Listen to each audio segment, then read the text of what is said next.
If you would like to get a free swim form analysis like this one, click on the link below to sign up. Thanks for sending me your swim video for analysis. The first things I'm looking at are breathing, body balance, rotation, and kick, because each one of those impacts the other one. So when it comes to breathing, I think you're lifting your head a little bit too much when you're breathing. As I stop and pause the video, I can see your head's fairly high out of the water when you breathe, and that could be just because you're overly rotating while you're breathing. As far as rotation goes while you're swimming, you have a nice hip rotation. As your right hand enters, you're rotating on your right hip.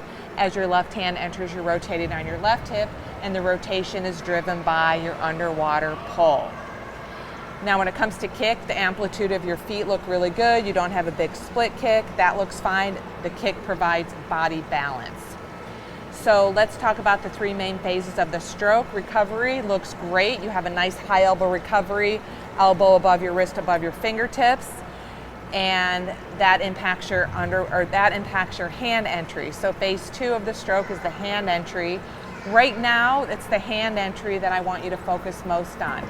You tend to reach flat and shallow, and you're really hesitating, and you're really doing like a ketchup-y type of stroke, where this hand almost catches up to the other hand before you start your pull. That's not necessarily bad, but I think you're gliding too long, and you don't need to wait that long before you initiate your catch part of your stroke.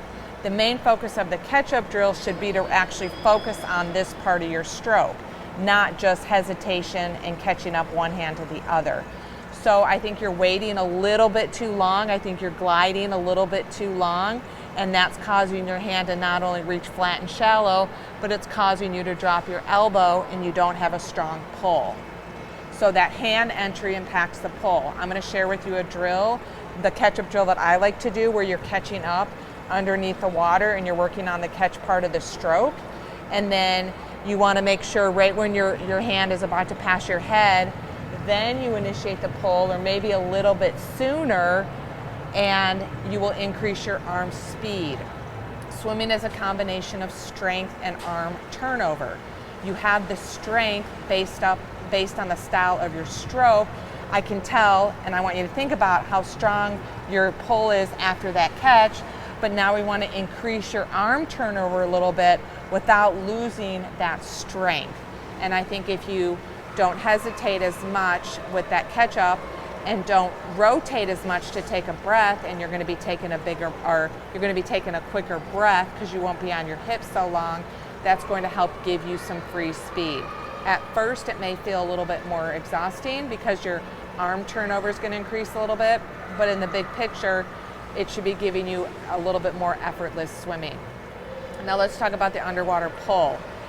From the side view, it almost looks like your arm is crossing the midline. Again, I think that goes back to, I think you may be a little bit overly rotating when you breathe, and I can see your arm might be slightly crossing the midline.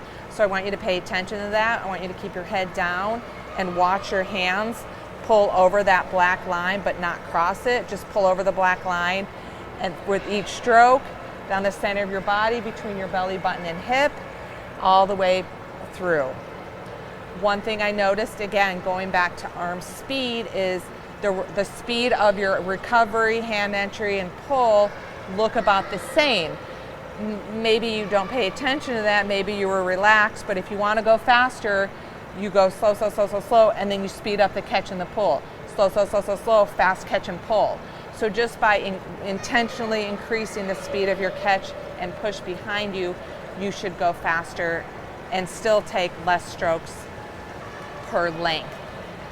So just a quick review: breathing, body balance, rotation, kick look pretty good. Just pay attention to how much you're rotating when you breathe. Your balance looks great. Let's try not to catch up so much, and let's try to initiate your pull a little bit sooner than you are. And let's increase the speed of your underwater catch and pull to propel you forward a little bit faster with still not a lot of effort. If you have any questions, comment below. Otherwise, make it a great day. Today's video is brought to you by the Cold Plunge. Use discount code DAVE150 at checkout at thecoldplunge.com. Immediately save $150 off your purchase. That's DAVE150 at thecoldplunge.com. There's also a link below this video.